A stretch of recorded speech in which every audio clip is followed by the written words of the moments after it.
Dios les bendiga, un gusto recibirles a todos con la expectativa que todos traemos a este lugar. Que el Señor nos hable, que nos llene de su Espíritu Santo, que traiga una renovación personal, una renovación en la vida de la iglesia. Feliz de recibirles a todos, feliz de tener a Lorenzo y a Carmen con nosotros, pastores de la iglesia. Un gusto tenerles. Como anoche tuvimos otros pastores, acá los pastores Fures, qué gusto tenerles, amigos preciosos, Dios les bendiga también, gracias por visitarnos. Hoy Dios tiene algo especial como cada día. Me gusta recordarme a mí mismo y a la iglesia que Dios no tiene ni freezer ni microondas para recalentar cosas del pasado. Dios trae cosas frescas para hoy, para tu vida. Dios ha preparado esta noche, Dios ha preparado algo particular para tu vida y para tu presente, para tu hoy. Quisiera que pudieras levantar una mano al Señor y orar conmigo. Padre Celestial, sujeto todo pensamiento a Cristo. Mi alma está despierta, mi espíritu atento, mi mente atenta para recibir la poderosa palabra de Dios. Bendita semilla que traiga fruto sobre mi vida, transformación, renovación espiritual en mi vida, en la vida de mis hermanos. Gracias, Señor, por lo que tú nos regalas. Lo recibimos con fe en el nombre de Jesús. Amén. Y con todo cariño recibimos al pastor Carlos con un aplauso. Gracias por tu presencia, pastor.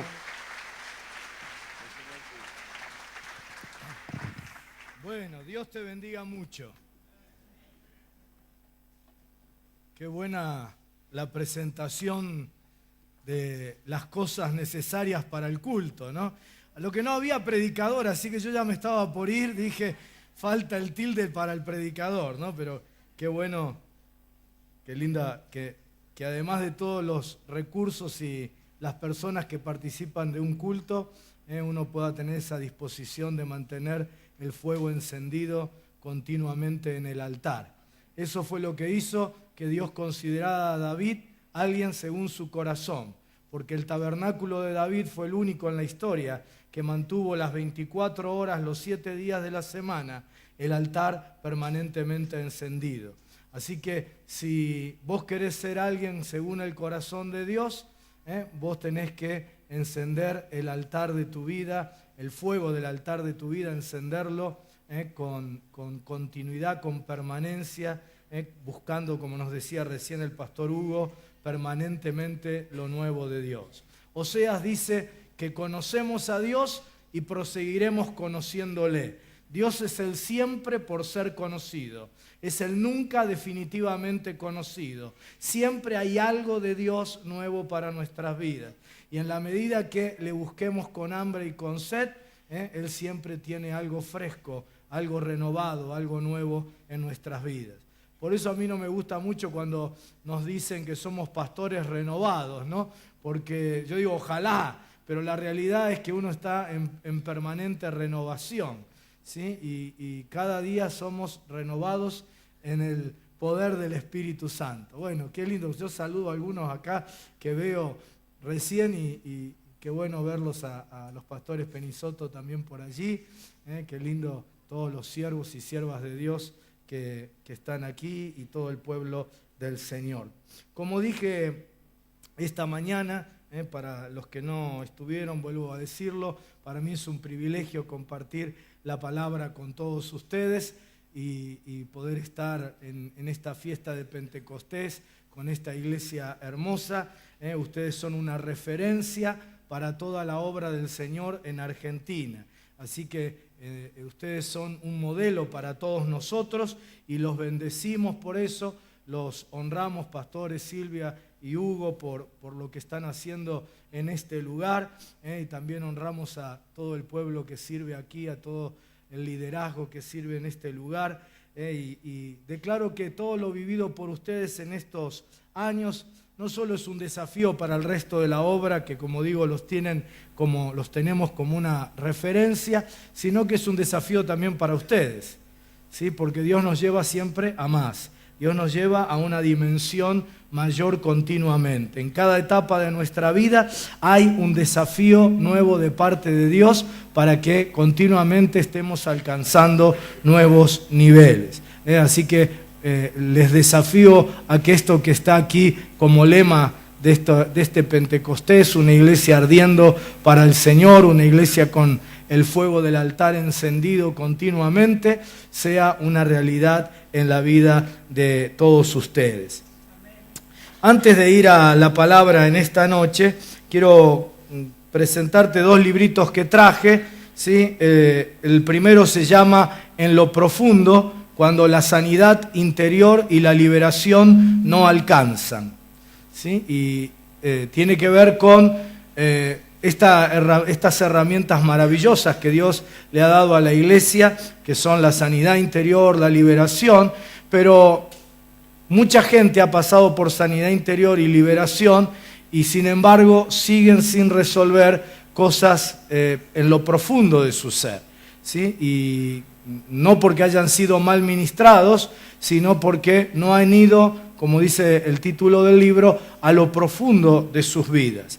Y el libro puede ayudarte para que definitivamente puedas vivir en sanidad, en restauración, en liberación continua. Y el otro librito se llama Cómo entrar al reino de la felicidad, guía para salir de la insatisfacción. Déjame contarte un poquito la pequeña historia de este libro. Vinieron de Editorial Planeta. Editorial Planeta es la editorial secular más grande de Hispanoamérica y me dijeron hace algunos años atrás, escuchamos unas conferencias tuyas y nos gustaría que escribas un libro para nuestra editorial. Y yo justo en ese momento estaba en el proceso de la escritura de lo que finalmente fue este libro. Dios me dice, quiero que escribas un libro evangelístico. Y yo le dije, Señor, yo no soy un evangelista, pedíselo a Anacondia, pedíselo a tantos buenos evangelistas que hay. Y Dios me dijo, quiero que lo escribas porque en las editoriales cristianas no publican libros para la gente que no conoce a Cristo. Todo lo que se vende en las librerías cristianas es para los creyentes, como es lógico, ¿verdad? Porque son los creyentes los que los compran. Pero no hay material para la gente que no conoce al Señor. Esa misma semana una mujer me dice, pastor, le estoy predicando a mi médico, pero me faltaría algo como para dar el empujoncito final, recomiéndome un libro para regalarle. Y le dije, mirá, la verdad que lo que yo conozco que hay en las librerías, por lo menos de lo que yo conozco, no hay materiales para la gente que no conoce a Cristo. Así que fue también confirmación. Y entonces cuando vienen los de la editorial Planeta, les digo, miren, estoy escribiendo un libro y les cuento un poquito de qué se trata. Este libro trata sobre la felicidad. La mayor parte de la gente cree, en la conciencia colectiva de la gente, se cree que uno va a ser feliz el día que sea exitoso, el día que alcance logros, el día que sea muy importante, que sea famoso, que tenga mucho dinero, es decir, que sea alguien importante según los patrones de nuestra sociedad. Esa está en la fantasía de la gente. Entonces la gente vive tratando de alcanzar, de lograr, de ser, ¿sí? Para ver si algún día finalmente puede ser feliz. Y lo que Dios me dijo que escribiera es acerca de todos los famosos, los artistas, los deportistas de élite, los cantantes, los multimillonarios, la gente exitosa, los políticos, los gobernantes de este mundo, que nos cuentan en sus biografías, con sus testimonios de vida, que lo lograron todo, que lo tienen todo y que no son felices. Y me puse a escribir esto, ¿verdad? Y cada capítulo es una explicación de por qué esa gente dice que no es feliz. Algunos dicen, no soy feliz por falta de amor. Otros dicen, no soy feliz por falta de paz. Otros, no soy feliz por tener una autoestima pobre. Otros, no soy feliz por no tener dirección, sentido, propósito en la vida, no saber para qué estoy en esta tierra. No soy feliz, etc. Cada capítulo trata un motivo en donde esta gente famosa cuenta por qué no son felices. Claro, cuando les conté a los de la editorial cuál era la historia, como trata de Maradona, de Riquelme, de Madonna, de Robin Williams, de Menem, de Berlusconi, de toda la gente famosa, qué sé yo, de cientos de biografías, les interesó porque dijeron, es toda la gente, la farándula, ¿no? Los cholulos les gusta eso, ¿no? Los cholulos cristianos espero que también. Bueno, pero yo dije, cuando vean que al final de cada capítulo yo presento a Cristo como la respuesta a esa carencia que les provoca insatisfacción, no van a querer saber nada. Y cuando finalmente lo terminé y el último capítulo son 13 biografías de gente que dice, yo era muy famoso, muy importante, muy exitoso, pero era infeliz hasta que conocí a Cristo, y ahora que conozco a Cristo sigo siendo exitoso, pero soy feliz, como Kaká, como Montaner, como Guerra, Juan Luis Guerra, etc. Dije, y termina el libro haciendo la oración de fe, para que la gente ahí mismo entregue su vida a Cristo. Dije, me lo van a recortar por todos lados. No tocaron una sola palabra, lo publicaron tal como estaba, me entregaron en la Feria Internacional del Libro el domingo de mayor asistencia. Eso era un mundo de gente, ¿sí? No sé cuántos miles de personas se calcula que había ese día en la Feria del Libro. Me dieron la sala Juan Luis Borges, que es la más grande, y como esto era algo de Dios, no me nació a mí, ¿no? Todos los libros que yo escribí, los escribí para los creyentes. Como nació de Dios, Dios se encargó de usarlo, ¿no? Durante los 2 primeros meses estuvo número 2 en ventas en los libros seculares de toda la Argentina, y a lo largo de todo el año, del primer año, estuvo entre los 20 primeros durante todo un año. Así que Dios lo ha estado usando. Hicimos una reunión con empresarios y profesionales y les regalamos el libro a los creyentes para que los creyentes se lo regalaran a sus amigos profesionales, y luego de 2 meses de haberlo regalado hicimos una reunión y 800 entregaron su vida a Cristo, ¿sí?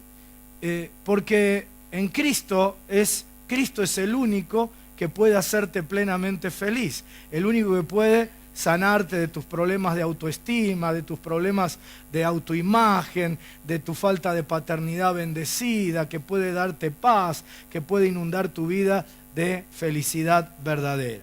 Así que, si te parece, lo podés llevar para vos mismo, pero sobre todo te animo a que lo lleves para regalárselo a alguien que todavía no conoce a Cristo. Puede ser una vecina, un familiar, ese médico que ya le estuviste hablando del Señor y falta el último empujoncito. Sería maravilloso que esto que nació en el corazón de Dios pueda ser usado por vos para salvación de tu gente amiga. Muy bien. Hoy a quien tengo como ayudante de predicación, a Joana la tengo ahí de suplente, me parece, está en el banco de suplente. ¿Cómo te llamas vos? Miriam, Mica, qué bárbaro, Mica. Bueno, Mica, predicá fuerte, conmigo acá, ayúdame, ese dedito mágico. Carbones esparcidos en Neuquén, el fuego encendido, una iglesia ardiendo para Dios, carbones encendidos en Neuquén. Hechos capítulo 2, versículos 1 al 4,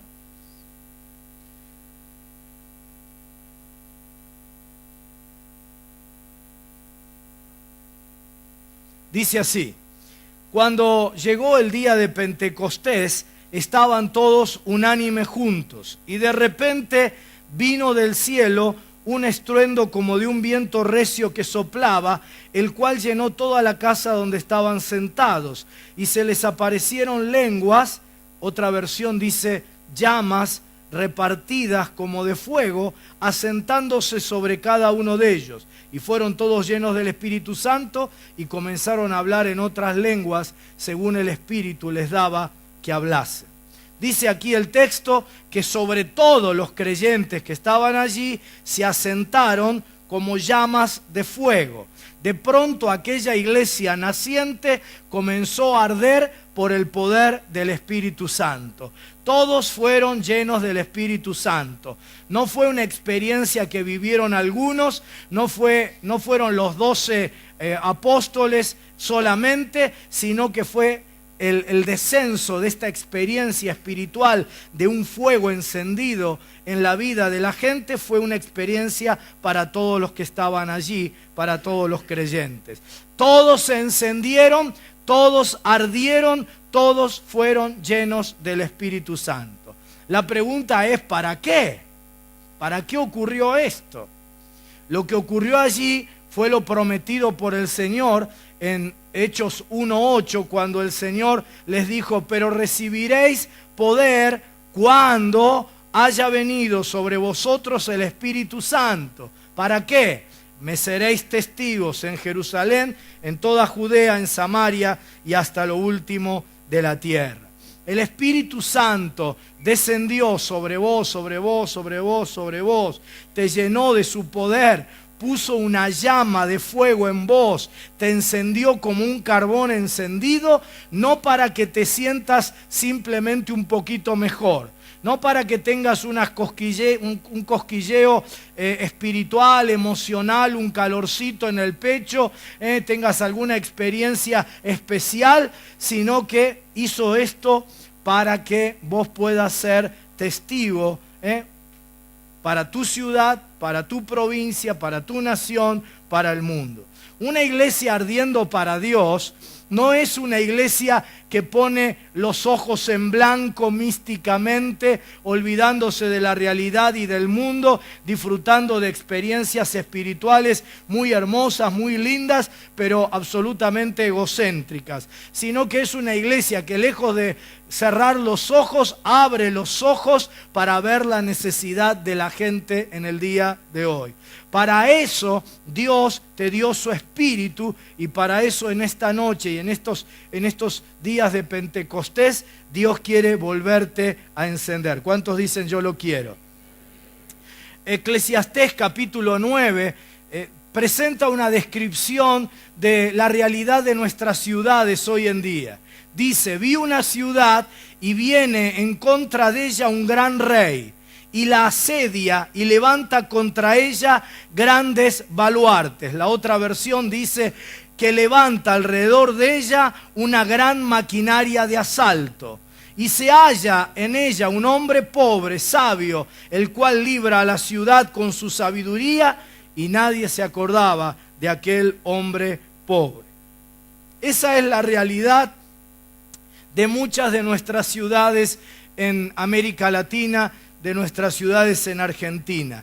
El diablo ha sitiado nuestras ciudades. En el antiguo Israel, la función, queridos pastores, de los ancianos era sentarse a las puertas de la ciudad para ejercer gobierno espiritual sobre esa ciudad. Como los ancianos de hoy en día no estamos en unidad, sentados a las puertas de la ciudad, gobernando el mundo espiritual, el diablo entra y sale de nuestras ciudades y hace lo que quiere en nuestras ciudades. Y como no ejercemos ese gobierno que Dios le ha otorgado a su iglesia, el diablo hace lo que quiere. Y dice el texto que las sitia y levanta una gran maquinaria de asalto con la que la asedia. Una maquinaria, es decir, un ataque pensado, planificado, maquinado, multisectorial, que afecta la vida toda de nuestras ciudades y naciones. Dice que de pronto en esa ciudad había un hombre pobre, pero sabio, el cual con la sabiduría de Dios salvó la ciudad.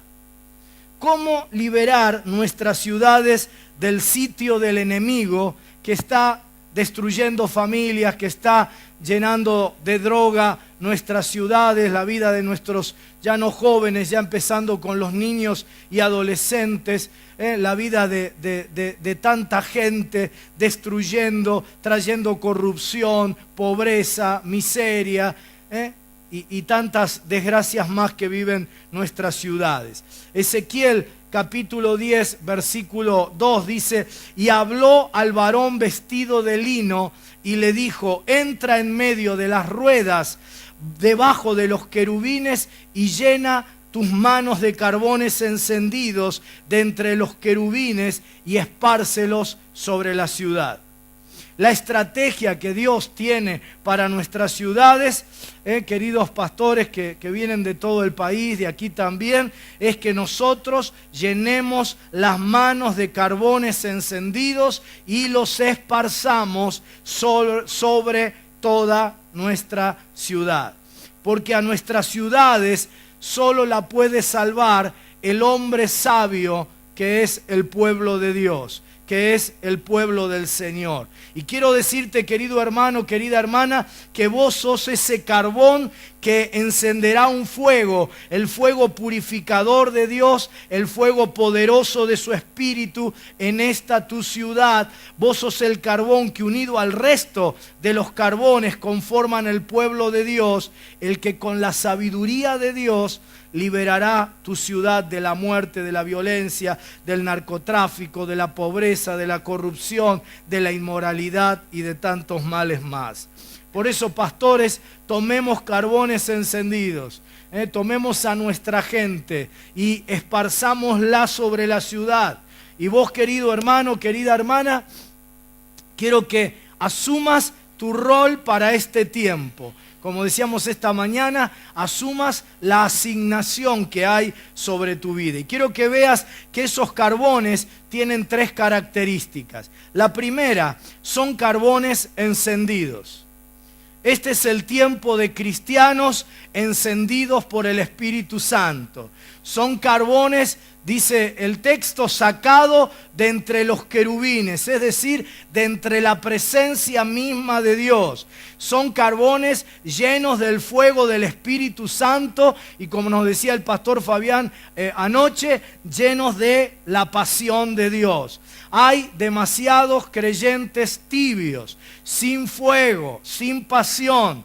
Pero si queremos convertirnos en el pueblo de Dios que salve nuestra ciudad, debemos convertirnos en gente con pasión. Porque solo la gente con pasión puede penetrar los ámbitos y los ambientes y transformarlos por el poder del Espíritu.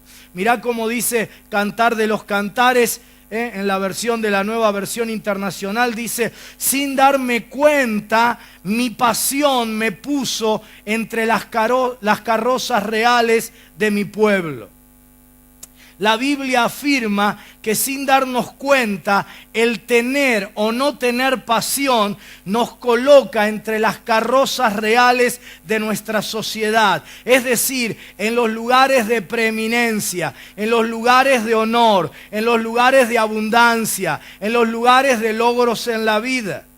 El profeta Isaías dice que el propósito de Dios es hacernos pasar por puertas de príncipes.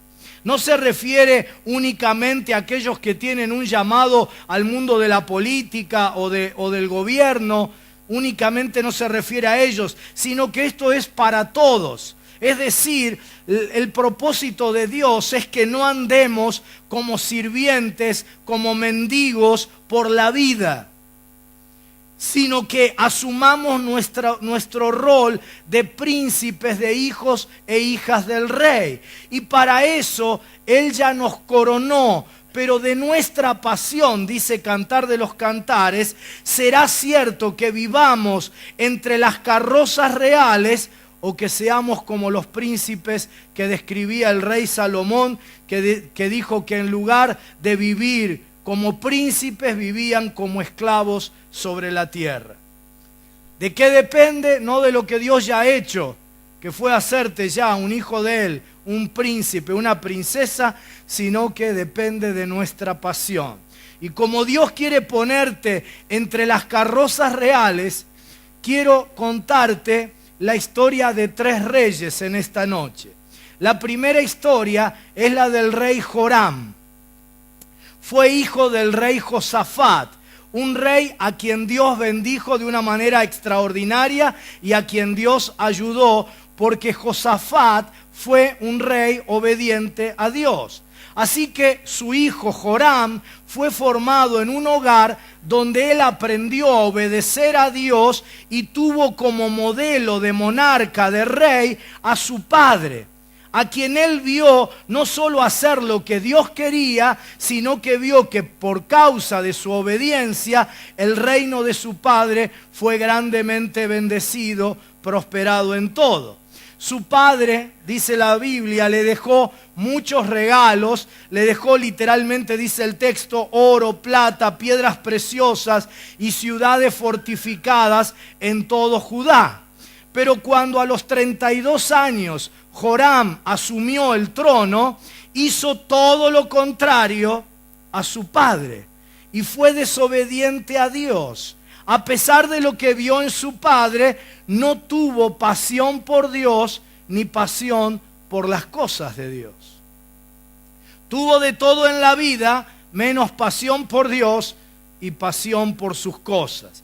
Y el resumen final de su vida dice lo siguiente, mirá cómo dice el texto bíblico: y no encendieron fuego en su honor, como lo habían hecho con sus padres.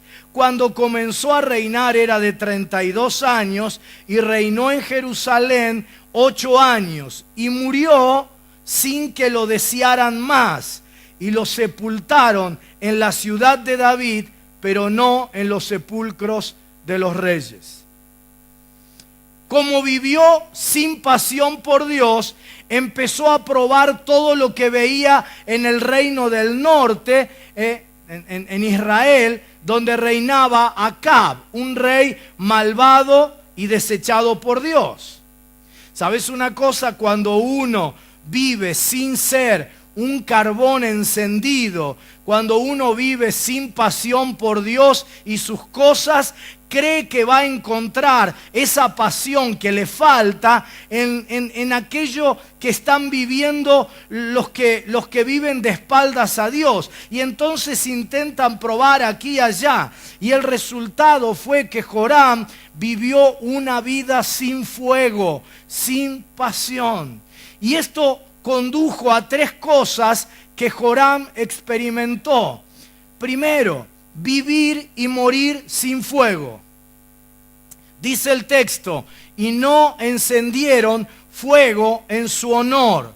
Vivió sin fuego y por ende no provocó fuego en nadie.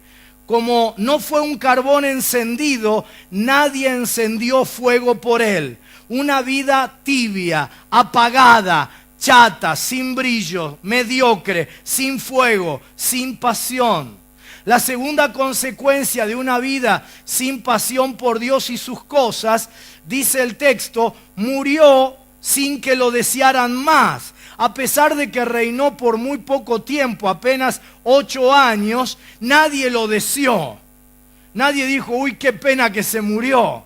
Hay gente que pasa por este mundo y no deja absolutamente nada.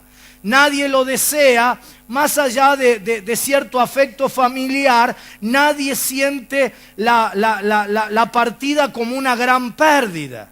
Algunos, peor todavía, ¿no? Sí lo desean, pero desea que se hubiera muerto antes, ¿no?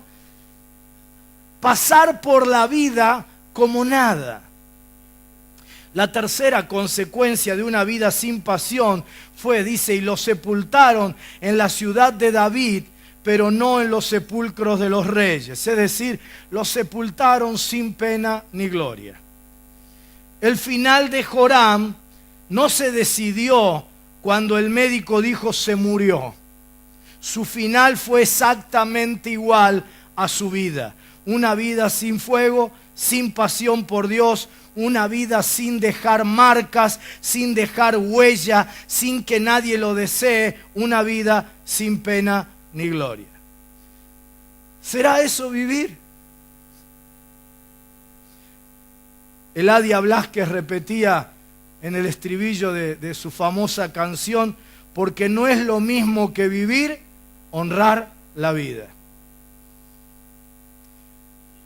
Decí conmigo, Señor, yo voy a honrarte con mi vida de ahora en más. Decí conmigo, Señor, voy a honrar el don que me diste. Mi vida será un carbón encendido de ahora en más. Amén. Y yo quiero declarar que el día que dejes este mundo, van a encender fuego por vos. ¿Cuántos dicen amén? Porque vos viviste a partir de hoy con fuego, como lo que sos, un carbón encendido por Dios. Y quiero declarar que el día que dejes este mundo van a desearte. Porque como viviste con pasión, encendiste fuego en la vida de otros.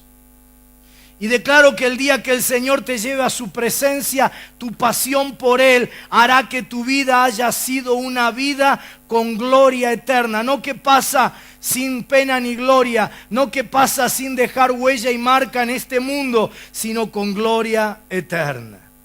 Joram fue un tibio toda su vida. No fue tan malo como su suegro Acab, el rey del norte. No fue tan bueno como su padre Josafat. Tibio. Vivió sin fuego, murió sin fuego. No deseó a Dios con pasión y vivió y murió sin ser deseado por nadie. Tenía un destino glorioso de rey, pero lo enterraron en la tumba de los plebeyos. Tibieza. El mal de nuestro tiempo. La trampa en la que caen miles de creyentes. No son malos, pero tampoco gente que vive con pasión por Dios y sus cosas. Gente que teniéndolo al Señor en sus vidas, sin embargo pasan por esta tierra sin dejar impresa la huella digital de sus vidas, sin dejar marca, sin encender la vida de nadie. Gente que pasa por la tierra sin pena ni gloria, destinados a ser reyes y sacerdotes para Dios, pero enterrados en la vida y al final en el cementerio de los que no dejan huella. Recordás el pasaje de Apocalipsis capítulo 13, ¿verdad? Capítulo 3, donde el Señor le dice que los creyentes de aquella iglesia eran tibios y que por ser tibios serían vomitados de su boca. Cuando un alimento es vomitado, está obviamente fuera del cuerpo, ¿verdad? Así que es grave lo que dice allí. Porque el Señor les dice, ojo, no especulen creyendo que pueden ser parte de mi cuerpo, de mi reino, siendo tibios. Señor, se te fue la mano. ¿Sabes por qué la tibieza conduce a la perdición? Es muy fácil. No hace falta ser un teólogo para darse cuenta de esto. Esta misma noche, cuando llegues a tu casa, poné en una taza un poco de agua tibia.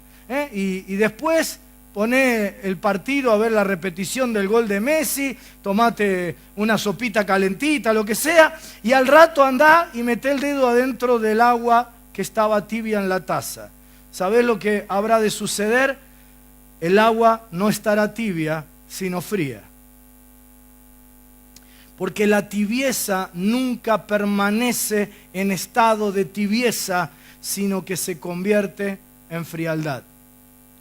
La tibieza siempre conduce a menos. Mi señora siempre me lo dice así, ¿no? Me dice, más conduce a más y menos a menos. El que está tibio con el Señor, a menos que cambie por completo, no se queda con tibieza, no se queda en el estado de tibieza, sino que se enfría, porque menos conduce a menos. El que un día dice, yo voy a servir a Dios un poco menos, no se queda allí sirviendo un poco menos. Cada vez sirve menos, menos, menos, hasta que un día deja de servir.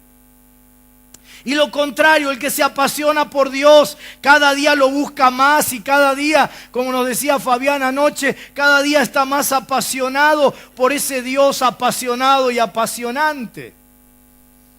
Porque más conduce a más. La tibieza conduce a la frialdad y a la muerte, a ser vomitados de la boca del Señor y de su cuerpo. Les dice el Señor, ojalá fueses frío o caliente. Ahora, nadie interprete mal, no está diciendo que justifica que alguien sea frío, ¿verdad? Lo que está diciendo es que no se puede vivir a Dios, no se puede vivir con Dios y a medias tintas. Porque los tibios creen que son, pero no son. Así que, como creemos que son, ni siquiera oramos por ellos, ni los evangelizamos. En cambio, a los fríos los podemos evangelizar. Por eso Jesús no anduvo con tibiezas, Él fue radical. Dijo, no se puede, es decir, es imposible servir a dos señores. No se puede ser light. O das la vida por mí o no sos. O te cortás el ojo, el brazo, lo que sea, si fuera necesario por mi reino o no sos. O dejás padre, madre, esposa, hijo y cualquier cosa que esté ocupando el primer lugar en tu vida o no sos. La única manera que la tibieza se soluciona es encendiendo el fuego.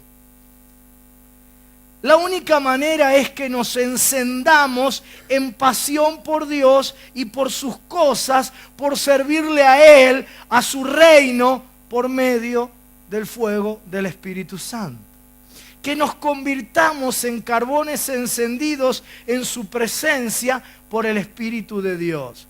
Por eso Él dijo que debíamos amarlo con todo nuestro corazón, con nuestra mente, con todas nuestras fuerzas, con todo nuestro ser. Es decir, con pasión. Y si no es así, no. Así de radical, así de definitivo, porque de esa radicalidad de amor, de pasión, depende que nosotros podamos vivir la radicalidad de sus bendiciones en nuestra vida. Nosotros somos unos genios, ¿no? Nosotros queremos la plenitud de sus promesas, de sus bendiciones, de las maravillas que provienen de su reino, pero viviendo nosotros a medias. ¿Ya qué buen negocio? Imposible. Quiero hacerte mención a un segundo rey. El resumen final de su vida está también en el mismo libro, el segundo libro de las Crónicas de los Reyes.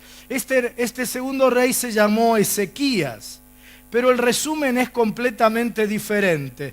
Mirá cómo dice: y durmió Ezequías con sus padres y los sepultaron en el lugar más prominente de los sepulcros de los hijos de David, honrándole en su muerte todo Judá y toda Jerusalén.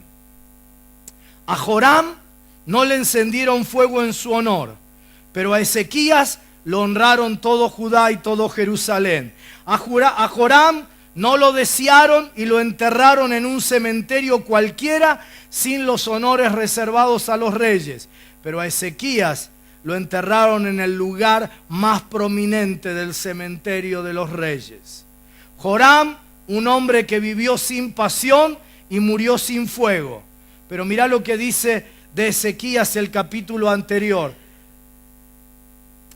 En todo cuanto emprendió en el servicio de la casa de Dios, de acuerdo con la ley y los mandamientos buscó a su Dios, lo hizo de todo corazón y fue prosperado. Dice que buscó, y el verbo allí en el hebreo indica que buscó determinadamente, primeramente a Dios. Y dice que lo hizo con todo su corazón, con pasión. Y no solo que lo buscó a Dios, sino que esa pasión lo llevó a emprender mucho en la casa de Dios. También con pasión. Y el resultado fue que como rey, él fue prosperado en todo. Y para que nadie piense que esa prosperidad era solamente espiritual, sino que era prosperidad integral, mirá cómo dice más adelante el texto. Dice,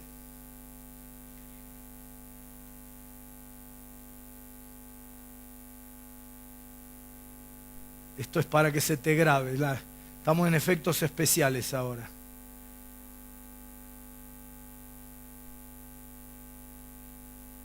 Ahí está. Dice, y tuvo Ezequías riquezas y gloria, muchas en gran manera, y adquirió tesoros de plata y oro, piedras preciosas, perfumes, escudo y toda clase de joyas deseables. Asimismo hizo depósitos para las rentas del grano, del vino y del aceite, establos para toda clase de bestias y apriscos para los ganados. Adquirió también ciudades y hato de ovejas y de vacas en gran abundancia, porque Dios le había dado muchas riquezas. Ezequías tuvo de todo, dice, y en gran abundancia, en lo material y también en cuanto al reconocimiento de la gente. Dice, gloria, poder. Pero ¿sabes una cosa? No hizo ni de las riquezas ni del reconocimiento de la gente su tesoro. Su tesoro fue, buscó a su Dios, emprendió para la casa de Dios, lo hizo de todo corazón y como consecuencia de todo eso fue prosperado.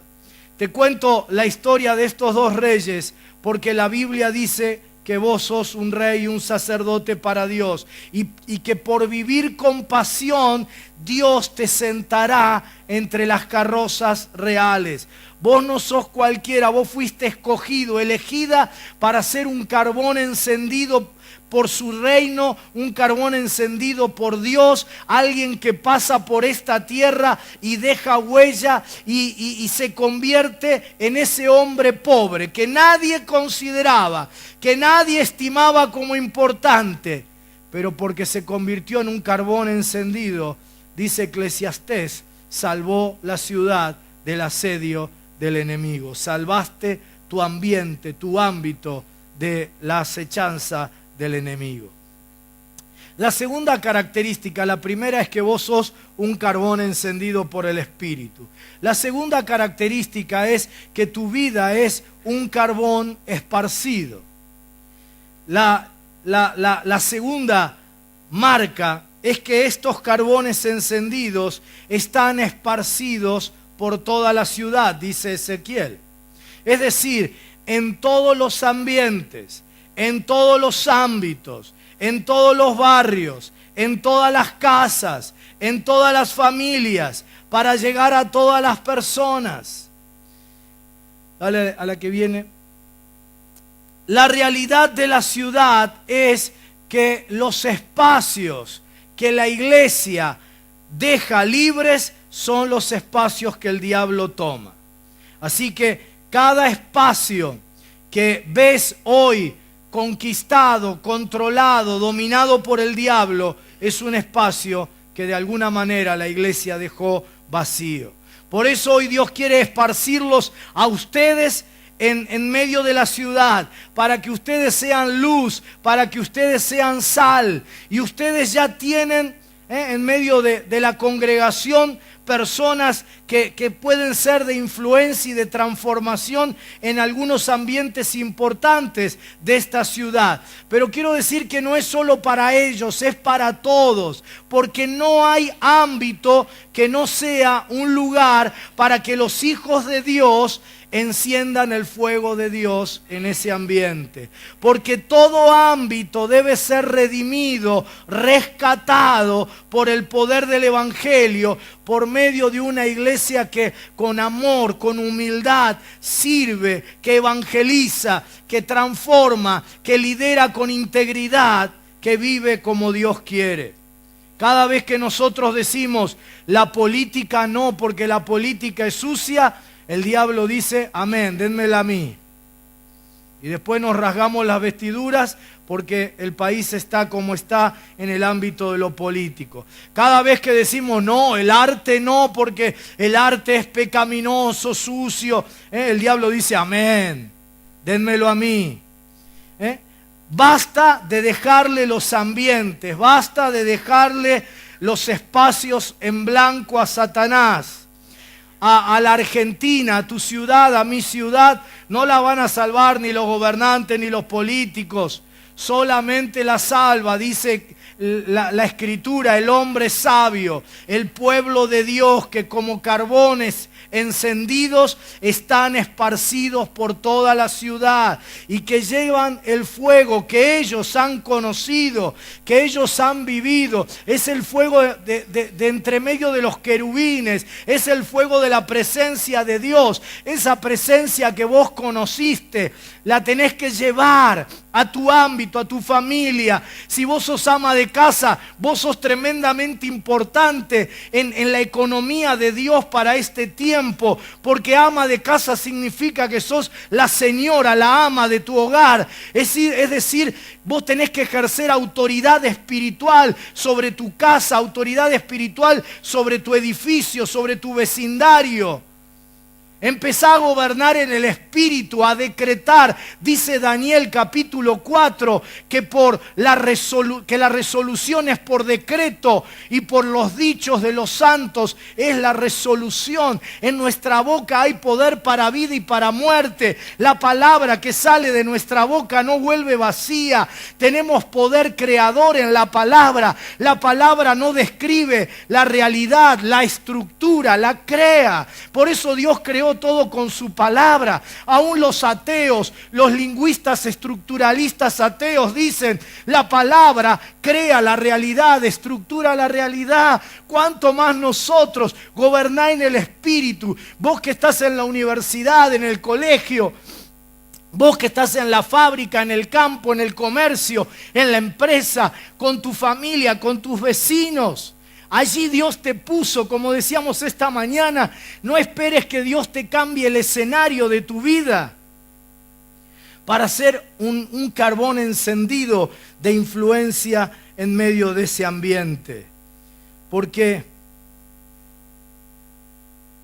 la tercera característica de los carbones que encenderán nuestras ciudades, esta ciudad, la mía, sitiada por el príncipe de este mundo,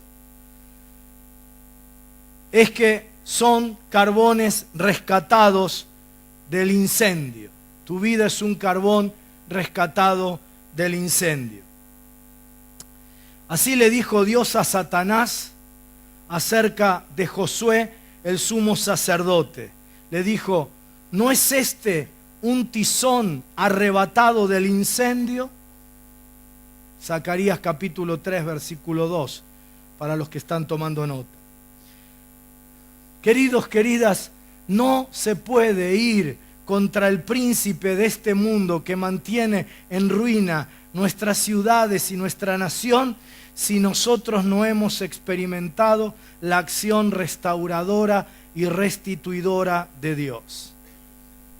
Dios quiere usar tu vida como un carbón encendido, esparcido en esta ciudad para restaurar las ruinas morales, espirituales, familiares, sociales de esta ciudad. Pero para eso, primeramente vos tenés que haber experimentado que Dios restauró tus propias ruinas. No podés ir en contra de la pobreza si no fuiste liberado de ella. No podés ir contra los hogares destruidos si tu familia no ha experimentado restauración. No podés ir contra el pecado y la inmoralidad si tu vida no ha sido rescatada. Pero quiero decirte que vos son, cada uno de ustedes, vos sos un carbón arrebatado del incendio. Por eso podés ser el hombre sabio que salva tu ciudad. Tal vez todavía hay ruinas en tu vida, pero quiero decirte que hoy es el día final de las ruinas en tu vida. ¿Cuántos lo creen? Dice la Biblia en el profeta Isaías que el pueblo de Dios vive en ruinas, vive en cuevas, despojado, saqueado, y dice porque no hay quien dé la orden de restitución. Pero en esta noche yo vine aquí a dar esa orden sobre tu vida, porque la mayor parte del pueblo de Dios vive sin experimentar la doctrina de la restitución. ¿Qué sucede cuando no experimentamos restitución? Número 1, permanecemos en situaciones de limitación. A pesar de que, como nos dijo bien Andrés, mi Dios pues suplirá todo. Para muchos es solo un versículo marcado en la Biblia y no una realidad. Y cuando leen Efesios que dice que Dios nos da mucho más abundantemente de lo que pedimos y aún imaginamos, es otro versículo subrayado, pero nunca encarnado. Y permanecemos en situaciones de limitación por no experimentar la restitución de Dios. Número 2, cargamos con el oprobio. El estigma psicoemocional, un estigma psicoemocional, una marca que nos determina. Tercero, desarrollamos una mentalidad de derrota. Cuarto, experimentamos temor a lo que viene. Un espíritu fatalista que nos hace tener expectativas pesimistas sobre nuestra vida. Hay gente que se aproxima a la realidad pensando cuál será el próximo golpe que voy a recibir, cuál será la próxima prueba. Hay gente que está pasando por un buen momento y no lo puede disfrutar porque tiene miedo a ver cuándo se corta esta bendición. Quinta cosa que experimentamos cuando no vivimos la restitución de Dios: amargura contra Dios. Una sensación de injusticia, una sensación de desprotección. Sexta cosa, empezamos a vivir, como dice el profeta Isaías, metidos en cuevas de depresión, asumiendo roles permanentes de víctimas. Todas me pasan a mí. Andamos llorando por los rincones, lamiéndonos las heridas, haciendo la fiesta de la autocompasión. Séptima cosa, debilidad espiritual. De pronto sentimos que Dios no está atento a nuestro clamor. ¿Por qué al otro lo bendice y a mí no? Octavo, imposibilidad de ser usados por Dios para terminar con las ruinas de los otros, de la ciudad, de la gente que nos rodea. La palabra hebrea del Antiguo Testamento que se traduce restitución es la palabra amad, que significa parar, levantar, establecer, seguir, volver a colocar. Es decir, Dios te devuelve lo que perdiste en lo emocional, en lo material, te vuelve a colocar en la posición que estabas y que te fue quitada, que perdiste, te restituye, te vuelve a dar todo lo que te fue quitado. Pero ¿sabés lo que dice? No tengo tiempo de explicártelo todo, toda la doctrina de la restitución en la vida, pero te estoy resumiendo los elementos centrales. Lo que la Biblia dice es que Dios nos restituye devolviéndonos en mayor cantidad o mayor calidad lo que nos fue quitado. ¿Cuánto más? Zacarías dice: volveos a la fortaleza, oh prisioneros de esperanza, que yo os restauraré el doble. ¿Cuántos quieren el doble? Ustedes son muy, muy modestos para pedir. Porque la ley dice en el libro de Levítico que la restitución tenía que ser 7 veces lo que había sido quitado, robado o perdido. ¿Cuántos quieren 7 veces? Ya te está gustando esto, ¿no? Pero todavía pedís poco, porque Jesús dijo que por causa de su reino, aquellos que dejan afectos, padre, madre, casas, cosas, les será dado ¿qué? 100 veces más en esta tierra. Doble, 7, 100 veces. En este librito te explico un poquito por qué estas diferencias y cómo Dios restituye siempre a la dimensión original de su voluntad. Y en algunos de nosotros estamos viviendo por la mitad. Por lo tanto necesitamos una restauración del doble. Otros estamos viviendo 7 veces menos en áreas de nuestra vida de lo que Dios ha determinado para nosotros. Y otros 100 veces menos. La restitución, me equivoqué, perdóname, esa todavía no. La restitución es un acto de combate espiritual, porque es el diablo quien nos ha robado y tenemos que entrar en el territorio del hombre fuerte para arrebatarle lo que nos quitó, porque Dios quiere usar tu vida para terminar no solo con tus propias ruinas, sino con las ruinas de tanta gente en esta ciudad. Por eso quiero contarte, para ir cerrando esta noche, la historia del tercer rey.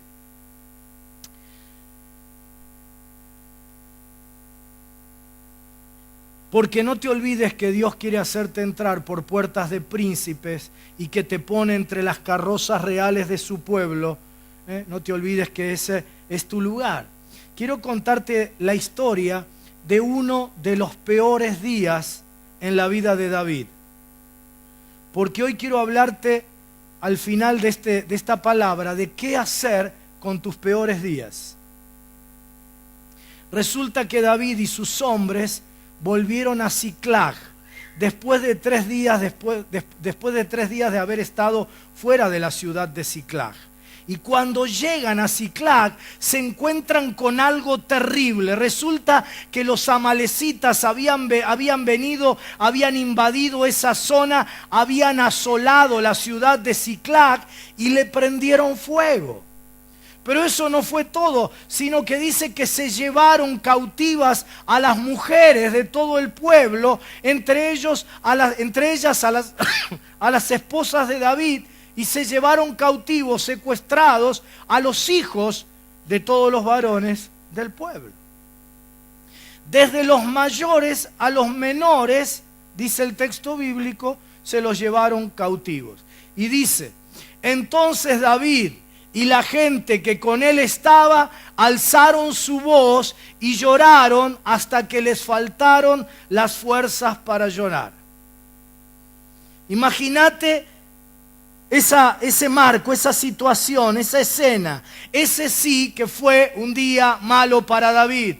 Regresar a casa y ver que habían invadido la ciudad, la habían asolado, la habían quemado y que tanto a él como a todos sus hombres les habían secuestrado a sus esposas y a sus hijos. Fue el peor día para aquella gente. Dice que alzaron su voz y lloraron, y lloraron, y lloraron, hasta que no tuvieron fuerzas para seguir llorando.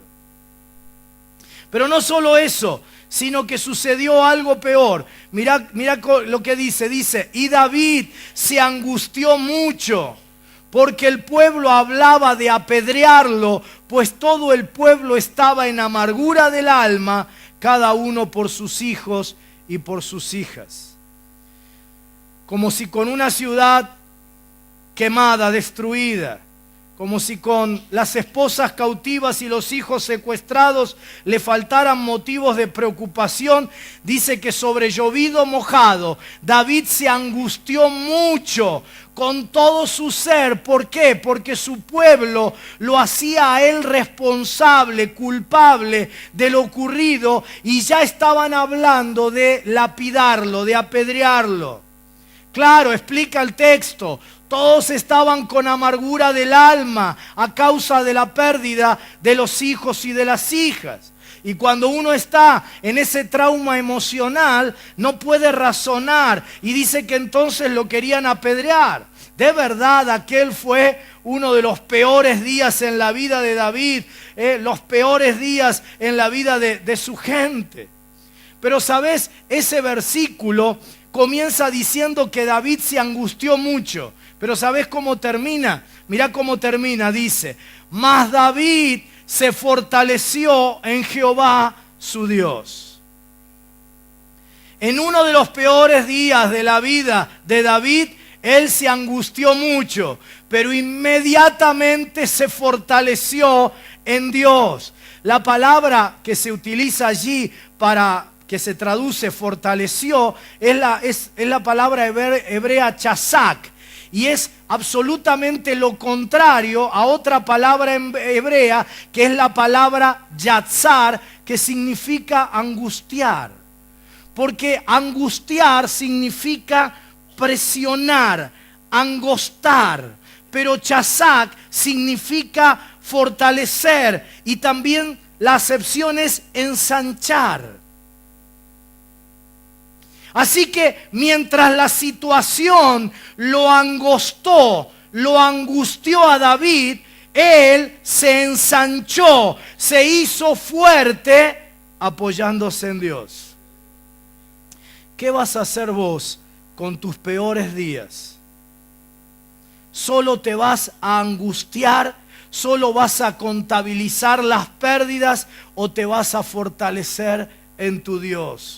A causa de los malos días de tu vida, ¿vas a vivir el resto de tu vida en lugares angostos? ¿O te vas a ensanchar? David se fortaleció porque sabía que los peores días de su vida son las grandes oportunidades para que Dios manifieste su gloria, su amor y su poder. Los peores días de tu vida, querido hermano, querida hermana, son los días marcados en rojo en el calendario de Dios para manifestarte milagros, para manifestarte poder, gloria, su amor por vos y operar la restitución para tu vida. Te conté el principio de la historia. Cómo los amalecitas vinieron, quemaron la ciudad, llevaron cautivas las mujeres, secuestraron a los hijos y a las hijas, desde los mayores hasta los menores. Te conté las consecuencias de lo ocurrido. Todos alzaron la voz, no pararon de llorar y de llorar hasta que ya no tuvieron más fuerzas para seguir llorando. Luego lo quisieron apedrear a David, su líder, porque todos estaban en amargura del alma a causa de la pérdida. Y dice que David se angustió mucho con todo su ser, pero al mismo tiempo se apoyó en Dios y se ensanchó, se fortaleció en Dios. Ahora quiero contarte el final de la historia. Mejor vamos a leerlo juntos, el pasaje. Dice: y lo libró David todo lo que los amalecitas habían tomado, y asimismo libertó David a sus 2 mujeres, y no les faltó cosa alguna, chica ni grande, así de hijos como de hijas, del robo y de todas las cosas que les habían tomado. Todo lo recuperó David. La siguiente. Tomó también David todas las ovejas y el ganado mayor, y trayéndolo todo delante, decían: este es el botín de David. Amalec había determinado que esos días serían los peores días en la vida de David y del pueblo. David y su gente lloraron y lloraron, manifestando que esos iban a ser los peores días de su vida. El pueblo quería apedrearlo a David porque lo hacían responsable de lo que ellos consideraban los peores días de su vida. Sin embargo, Dios tenía otro plan. Para Dios, los peores días de tu vida son los días en los que Él quiere manifestar su gloria y el poder de su restitución, por la simple razón de que Él te ama. Sí, créelo, esos días de pérdidas, esas situaciones de quebranto, esas experiencias de menoscabo emocional, de abuso emocional, esas circunstancias del pasado que te han hecho llorar y como aquel pueblo llorar y llorar y llorar y llorar hasta que un día ya no te quedaron más fuerzas para seguir llorando. Esos recuerdos que te angustiaron como a David, esas vivencias en las que la gente que más querías, como le sucedió a David, te quisieron apedrear injustamente o directamente te apedrearon. Todo ese paquete, los peores días de tu vida, esos que el enemigo determinó para destruirte, para arruinarte, para maldecirte, para lastimarte de por vida, Dios los convierte en los momentos favorables, en los momentos donde su favor se va a manifestar en tu vida y otorgarte el doble de la bendición. Por eso tan lógico como que la pérdida, el dolor, el quebranto, el menoscabo, la caída te produjeron angustia y dolor, así también si vos en esta noche crees en Dios y en su palabra, es que a partir de esta noche, como David, no te vas a quedar en la angustia ni en la resignación, sino que te vas a ensanchar, te vas a fortalecer en tu Dios. Por favor, te lo pido, por favor, que a causa de lo perdido, que a causa de la frustración del pasado, que a causa del fracaso experimentado, no te angostes para siempre. Fortalecete, es decir, ensanchate, animate a creer que Dios convierte lo negativo del pasado en bendición para tu futuro. David se fortaleció porque su identidad no estaba definida por su pérdida.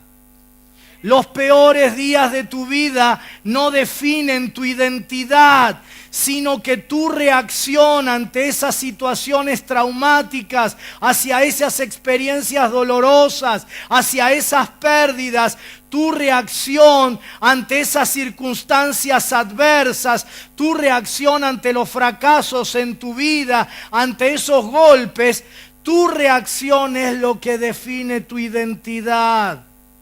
Para David no fue fácil. Él no cayó en la negación. No dijo, bueno, aquí no pasó nada. El Señor está conmigo, gloria a Dios, aleluya. No. Asumió y abrazó el dolor de la realidad. Hay creyentes que nunca terminan de experimentar sanidad porque no terminan de abrazar el dolor. No nos gusta el dolor. Todos queremos estar flacos, lindos, altos, rubios, así como yo, de ojos celestes, rubio, alto, 2 metros de ancho. Le escapamos al feísmo de la vida, ¿no? Desechamos lo feo.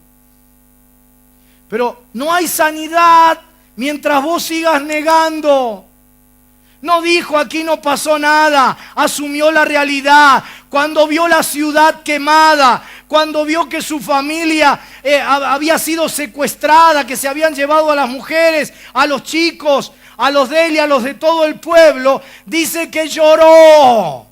No lo espiritualizó por medio de la negación. Lloró y lloró y lloró y lloró hasta que no tuvo más fuerzas. Y cuando el pueblo lo hizo responsable injustamente de lo ocurrido y lo quisieron apedrear, tampoco lo negó. Dice que se angustió. Y dice que se angustió mucho. Y dice en todo su ser. La pérdida, el fracaso, el dolor no definió la identidad de David como la de un negador. Tampoco lo convirtió en un depresivo. Lloró, se angustió, pero dice que inmediatamente se fortaleció. Tampoco asumió la actitud de un autocompasivo cuando injustamente lo querían apedrear. No anduvo llorando por los rincones. Salió a convertir la pérdida en victoria. Tampoco se identificó como un perdedor y un vencido. Se ensanchó, se proyectó hacia adelante. Tu pasado no puede definir tu identidad y mucho menos tu futuro. Tu identidad y tu futuro están determinados por tu actitud hacia tu pasado. Por eso, por favor, te lo pido, no te quedes congelado en el pasado. No permitas que lo ocurrido, que lo vivido te definan.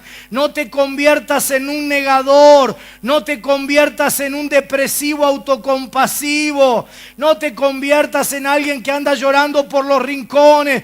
Pastores, basta de quejarnos por la gente que cometió injusticia contra nosotros. No son nada comparadas con las injusticias que nosotros cometimos contra Dios. Y sin embargo nos perdona, nos ama y nos proyecta. Te vas a amargar el resto de tu vida, pastora. Claro que hay gente mala en las iglesias, claro que hay gente injusta, que diste la vida por ella, que los discipulaste, lo ganaste para Cristo, le dedicaste horas y ahora te pagan de esa manera. ¿Sabes lo que está ocurriendo? Tenés la gloria de ser participante de los sufrimientos de Cristo. Alabado sea el nombre del Señor. Pero seguí adelante, llorá, llorá, llorá. Angustiate mucho en todo tu ser, pero inmediatamente fortalecete en Dios. Porque vos tenés un llamado de Dios sobre tu vida y sos una mujer, un hombre de Dios muy importantes para el reino. Y la historia no terminó en tu vida. Por favor, no te quedes congelado en ese episodio. Por favor, hermano, hermana, no te obsesiones con cosas que ya no son, con personas que ya no están más en tu vida.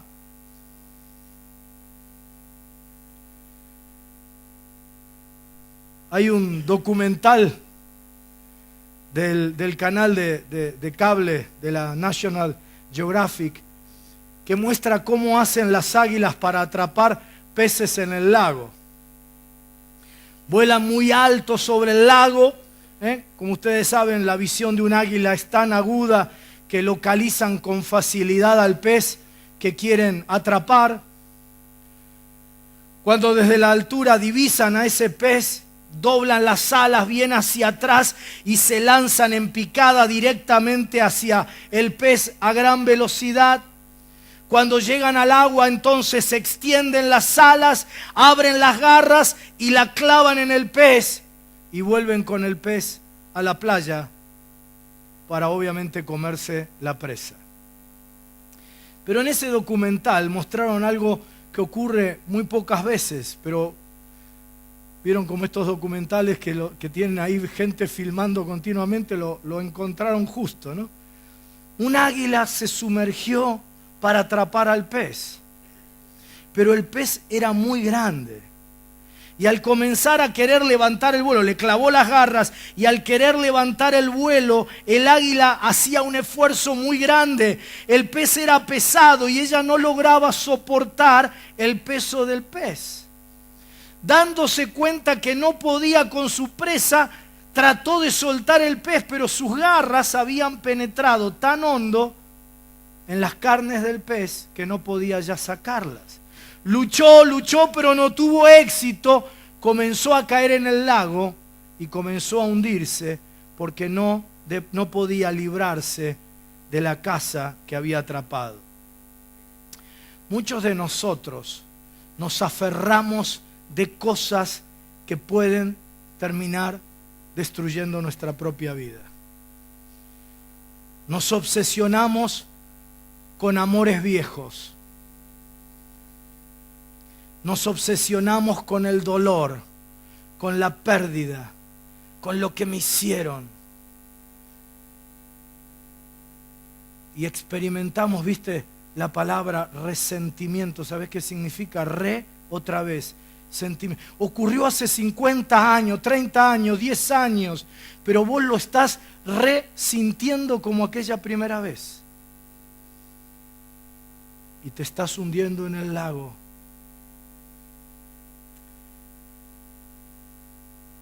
David no se quedó mirando la ciudad Siclag quemada. No se quedó allí llorando, recordando los buenos momentos con su familia y dejándose apedrear por la multitud. Por favor, no te quedes agarrado del pescado, del pasado, del dolor. La restitución que vas a experimentar esta noche no significa que Dios te devolverá ese negocio que te fundió, ni que te devolverá ese noviazgo enfermizo que te hirió, esa relación histérica a través de la cual te histeriquearon y te lastimaron emocionalmente tanto. No significa que te dará otra vez esa amistad que te condujo a apartarte de Dios, no. Restitución no es eso. Restitución es que Dios te dará en mayor cantidad o en mayor calidad lo que te fue robado, quitado, lo que perdiste. No el mismo negocio, sino una posibilidad mayor de prosperar que la que intentaste. No la misma relación enfermiza, sino la posibilidad de amar y ser amados sanamente. No la amistad destructiva, manipuladora, sino una verdadera amistad que te nutra, que te enriquezca, que te potencie. Decí conmigo: hoy voy a soltar el pescado, voy a soltar el pasado, hoy voy a mirar a lo nuevo de Dios y voy a tomar lo nuevo de Dios, que es mayor y mejor para mi vida. Porque vos no sos un derrotado, ni un fracasado, ni un frustrado. Nada de lo que ocurrió define tu identidad. Tu identidad no está definida por lo vivido, sino que tu identidad está definida por quién sos en Cristo Jesús. Y en Cristo Jesús sos más que vencedor en Él. Dale fuerte el aplauso al que te hizo más que vencedor.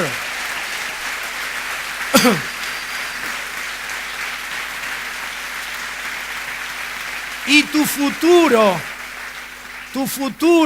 no es igual a tu pasado, sino que Dios tiene cosas maravillosas para tu futuro, mejores, mayores, más gloriosas y poderosas. David se fortaleció en Dios y experimentó el poder de la restitución. Dice el versículo 18, y libró David todo lo que los amalecitas habían tomado. Aquí el verbo es natsal, que significa más que librar, significa arrebatar. No le pidas permiso al enemigo. Arrebata lo que te pertenece. Tampoco esperes que te lo venga a dar. Tendrás que ir. Dice el texto que David consultó a Dios y Dios le dijo: síguelos a los amalecitas. El verbo allí es radaf, que más que síguelos es persíguelos. Porque los vas a alcanzar y luego natsal, arrebatarás. El reino de los cielos, queridos hermanos, lo arrebatan los valientes. Hay una acción de violencia espiritual en fe, de saber que detrás de personas, detrás de circunstancias de la vida, detrás de situaciones, detrás de acontecimientos, hubo alguien que vino para hurtar, matar y destruir.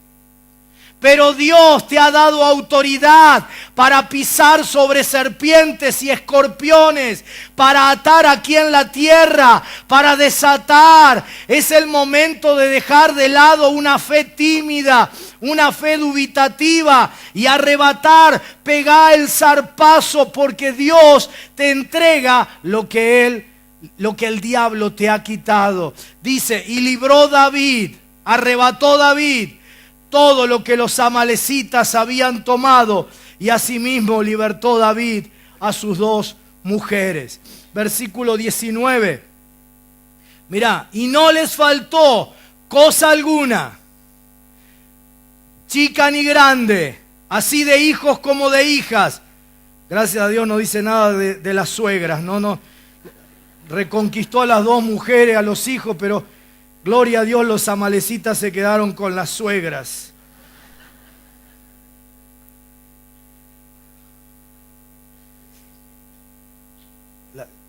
A mí me falta fe para entregársela a los amalecitas, ¿no? Yo la quiero mucho a mi suegra. La quiero allá lejos en Buenos Aires y yo acá, ¿no? Bueno, no le faltó cosa alguna, chica ni grande, de hijos como de hijas, del robo y de todas las cosas que les habían tomado. Todo lo recuperó David. Como nos enseñó Andrés en esta noche, mi Dios suplirá todo. Dice todo, decí conmigo, todo.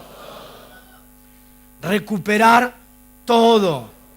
Ahora, yo quiero que vos entiendas esto.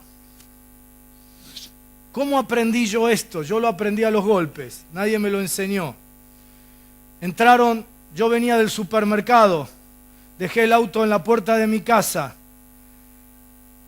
y cuando entro con las bolsas, entro en vez de por la puerta de entrada, entro por una puerta de atrás que da a la cocina de mi casa y se me meten 3 hombres detrás armados con pistolas, ¿sí? Y estaba mi esposa, mi hijito, el más chico, que en ese momento era un chiquito, nenito, y mi suegra.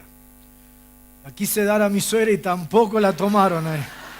Estos amalecitas son del diablo, mira. Bueno, para hacer la historia larga corta, nos encañonaron, me tiraron al piso. Yo esa mañana había ido a cobrar mi sueldo a la iglesia para poder ir al supermercado, era principio de mes. Así que tenía todo el sueldo en el bolsillo, salvo lo que había gastado en el supermercado, tenía todo el sueldo del mes. Me sacaron el sueldo, me sacaron el celular, me sacaron las llaves del auto que vieron que había llegado allí antes que ellos entraran. Mi señora la encañonaron también, se metieron 2 de ellos en la casa mientras nosotros nos tuvieron allí, a mí en el piso, tirado en el piso apuntándome, y a mi señora y a mi nene ahí en la cocina. Y mi señora de pronto, apenas habían entrado, les dice: en el nombre del Señor, váyanse ya mismo. Ya tienen lo que buscaban, habían ya sacado el dinero, váyanse. Apenas 2 minutos hacía que ya estaban adentro. Y este muchacho que estaba ahí apuntándome a mí, empieza a llamarlo a los gritos a los otros, dice: vámonos. Le hace caso a lo que mi señora le dice. Y se van. Prácticamente fuera de lo que me sacaron a mí, a mi señora una cadenita de oro que tenía puesta, no le sacaron más nada, una cámara vieja de fotos que teníamos ahí en el living, y alguna otra, un equipo de música de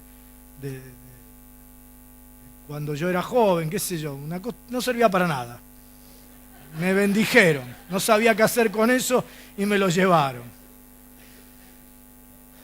Así que yo todavía tirado ahí en el piso, se van, se llevan mi auto y yo tirado en el piso me pongo a alabar a Dios, digo: Señor, gracias porque no la tocaron a mi mujer, no lo tocaron a mi nene, no nos hicieron nada.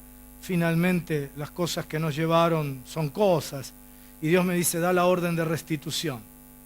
Señor, no importa, las cosas van y vienen. Yo ahí tirado en el piso, mirá qué estúpido, ¿no? Ojo con decir amén, ¿eh? Ustedes son muy espirituales y enseguida asienten al predicador. Pero yo estoy ahí tirado y le digo: Señor, gracias, te alabo porque tus ángeles nos cubrieron. Vos viste lo que pasa, lo ven en los noticieros, ¿no? Pegan, violan, qué sé yo, desastres. Digo: Señor, gracias. Y me dice: da la orden de restitución. Y yo otra vez, tercera vez me tiene que decir Dios: da la orden de restitución. Yo no sabía muy bien qué es lo que me estaba diciendo, pero intenté imaginar. Entonces dije ahí, desde el piso, dije: en el nombre... En el nombre de Jesús, doy la orden de restitución. Todo lo que me ha sido robado me sea devuelto. pero sin saber muy bien qué estaba diciendo. Bueno, me levanté, ¿sí? Le pregunté cómo estaba la familia, estaban todos bien. De manera milagrosa Dios había cubierto a Ezequiel para que no estuviera ni atemorizado, ni nada, era un nenito chiquitito. Al ratito me llaman por teléfono los ladrones. Se habían llevado mi teléfono. No, perdón, me equivoqué. Yo los llamo a ellos. Se habían llevado mi teléfono, así que yo los llamo a ellos. Y entonces me dicen, ¿qué querés? Y le digo, mirá, ustedes son los que me acaban de robar a mí, ¿no? Me presenté como buen educado que soy, ¿no? Y entonces le digo, mirá, se llevaron la billetera con los documentos. Dice, bueno, de los documentos te los vamos a tirar algún día por ahí cerca de tu casa. Le digo, ¿y el auto? Dice, no, el auto olvídatelo, qué sé yo, qué sé cuál. Bueno, cuando Dios me dice que dé la orden de restitución, como yo no sabía ni de qué me estaba hablando, me puse a ver en la Biblia qué era esto de la restitución. Y empecé a comprender algunas de las cosas brevemente que te he resumido de lo mucho que la Biblia enseña sobre esto. Y te puedo asegurar que en los siguientes días, absolutamente todo lo que me fue quitado, me fue devuelto por el Señor, siempre en mejor calidad o en mayor cantidad. Aún ingresó dinero que yo ni sospechaba ni imaginaba que me iba a venir, etcétera, etcétera, y todas las cosas que me habían llevado fueron repuestas en mejor calidad o en mayor cantidad que lo que perdí, excepto el auto. Y entonces, ustedes saben que tiene que pasar un mes para que el seguro te lo pueda pagar.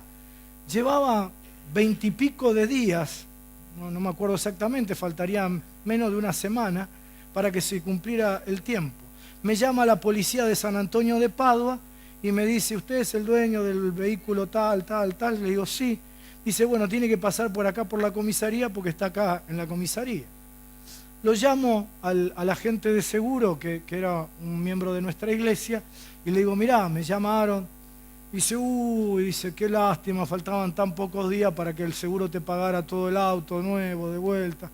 Dice, bueno, mirá, yo te acompaño, ¿no? Y cuando me viene a mi casa para llevarme con su auto, me dice, no, te quería acompañar porque quiero prepararte, lo vas a encontrar destruido, es seguro que lo usaron para un robo, o si no, le sacaron partes del auto, qué sé yo, qué sé cuánto. Bueno, vamos yendo hasta la comisaría, cuando llegamos el auto estaba intacto, ¿sí? Lo miro, ni un raspón, nada, intacto. Entro a la comisaría, hago todo el tramiterío, cuando salgo, me subo al auto, veo que más o menos, no es que lo tenía muy calculado, pero más o menos no habían usado mucho el kilometraje, no es que habían hecho un viaje, estaba perfecto, ¿no? En perfecto estado, funcionaba lo más bien. Y me despido del hermano que se fue con su auto y yo me voy con el mío para mi casa. Cuando voy manejando, veo un detalle. Era un auto relativamente nuevo y a los pocos días de haberlo comprado, era esos autos donde el equipo de audio es ese panel que se saca así, esa cosita finita, no sé cómo se llama, y de sacarlo y ponerlo los primeros días se me rompió la patita que hace el juego para que el equipo funcione. Así que yo le puse lo llevé a arreglar primero a la Philco, que era la marca del equipo. Me dijeron, esto no tiene arreglo, tiene que cambiarlo por uno nuevo. Lo llevé a la Renault, porque todavía estaba en garantía el auto. Me dice, mire, esto no tiene arreglo, tiene que cambiarlo por uno nuevo. Lo llevé a un privado que se dedica a esas cosas. Me dice, lo tenés que cambiar por uno nuevo. Yo dije, voy a gastar ahora plata en esto. Le puse un cartoncito. Humberto, cuando viajaba conmigo, sos un miserable, mirá la porquería. Vieron que él es un estimulador de mi vida, ¿no? Siempre me promueve a más, ¿no? Me dice, esa porquería que le pusiste ahí, sos un miserable, sacale ese cartoncito. Digo, no, Humberto, ¿para qué lo voy a cambiar si está nuevo el equipo, solo la patita? Vuelvo con el auto de la comisaría y hago así y veo que el equipo está nuevo, está intacto. Estaba lo que ni la Philco, ni la Renault, ni la... ellos lo arreglaron, los ladrones lo arreglaron.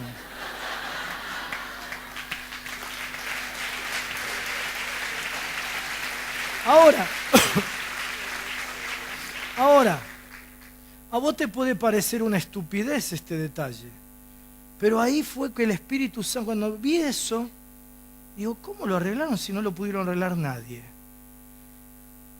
El Espíritu Santo me dice, eso es lo que te acabo de estar enseñando, la doctrina de la restitución. Yo siempre devuelvo en mayor calidad o en mayor cantidad lo que el diablo te ha quitado o lo que vos perdiste. A partir de allí se abrió para mí todo un nuevo mundo y vi esto repetido cientos de veces en mi vida y en la vida de la gente. Tu sobrino Gabo, el yerno de Jorge en Uruguay, estaba enseñando algo parecido a esto, en la iglesia de ellos. Y Gabo tenía una guitarra, él es guitarrista, tenía una guitarra, no sé si una Stratocaster o una Gibson Les Paul, de esas guitarras buenas, se la habían robado en la iglesia. Hacía varios años. No, entraron a la iglesia, no. Eso ocurre en Neuquén, en Uruguay, Montevideo, no. Se la robaron. Pasaron varios años. Y Gabo escucha esto y se va a la casa.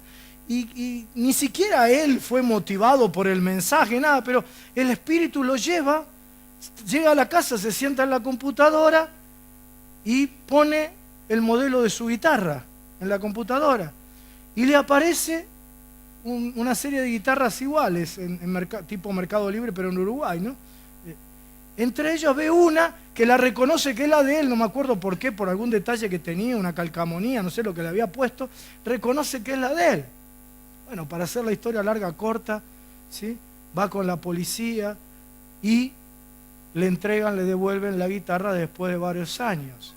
Pero, como Dios restituye en mayor calidad y mayor cantidad, con cuerdas nuevas, con un estuche nuevo y no sé qué otro detalle más que experimentó él, que recibió él. Y así te podría seguir contando. Desde Holanda le doy la orden de restitución a mi hijo que acababa de ser asaltado por ladrones en el taller mecánico y le habían llevado todo. A los 10 minutos los ladrones volvieron a entregarle la billetera con los documentos.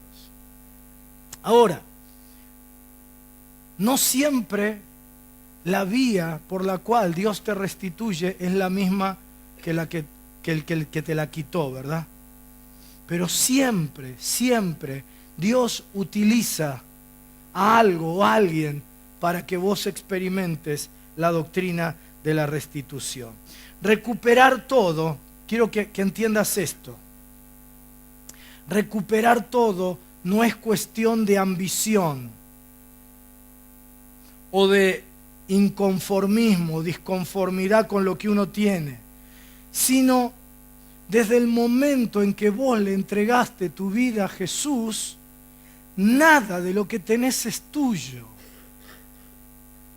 Todo pasa a ser de Él, porque Él se convierte en tu amo, en tu Señor. Por lo tanto, recuperar todo es no dejarle al enemigo lo que le pertenece al Señor. Todo, dice, no faltó cosa alguna, ni chica ni grande, desde lo más diminuto en cantidad, medida, número o importancia, esa es la palabra catán, ¿sí? Ni desde lo más pequeñito hasta Gadoul, lo más grande, enorme, lo más importante. Dice, no perdió nada y todo lo recuperó, dice nuestra versión, pero es shub, es más que recuperar. Es el poder de la restitución, porque la restitución implica mayor cantidad o mejor calidad. Por eso David dice que además se quedó con las ovejas y el ganado mayor. No solo recuperó lo que había perdido, sino que obtuvo un botín mayor, las ovejas y el ganado mayor de los amalecitas. Sus peores días se convirtieron en días de victoria, de ver la mano de Dios y de arrebatar aún más que lo que había perdido. Tus peores días, querido hermano, querida hermana, pueden llegar a ser, a partir de hoy, días no solo de recuperación, sino de restitución, es decir, de victoria maravillosa, de crecimiento, de asombrarte viendo la mano de Dios, días de aumento, días de avance, días de crecimiento, de progreso, de plenitud. La salvación que tenemos en Cristo Jesús es el ejemplo mayor de restitución de lo perdido. No importa lo que hayas perdido en el pasado, ni lo más grande, Gadoul, ni lo más pequeño, Catán, pasa desapercibido para Dios. Dios conoce la aflicción de los peores días. Él sabe en carne propia lo que es perder. Nada menos que perdió a su Hijo Jesús. Pero cuando la muerte dijo que estaba todo perdido, cuando el diablo, como nos decía ayer Fabián, hizo fiesta por la sangre derramada, el Padre tomó esa sangre y en lugar de perder una vida, la de su Hijo, la usó para ganar a toda la humanidad, a vos y a mí.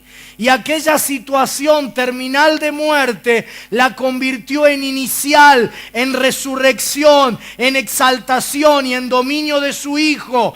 No solo de su Hijo, sino para vos y para mí, a quienes nos sentó juntamente con Cristo en los lugares celestiales. Efesios 2:6. En esta noche vamos a estar decretando que el Señor nos da la capacidad de recuperar todo. 5 veces aparece la palabra todo en estos 3 versículos. Como nos enseñó Andrés, todo es todo. Pero David,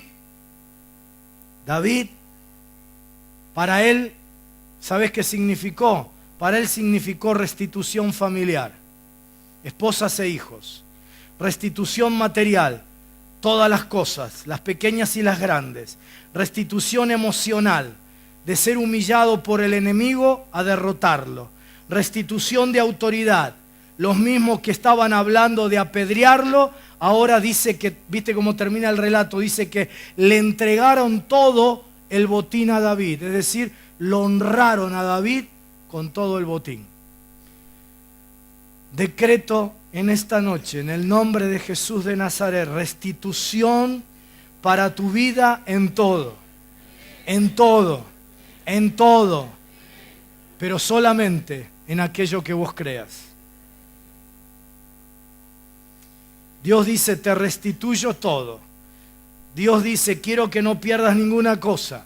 Dios dice, no hay cosas insignificantes, porque no quiero que le dejes nada al enemigo.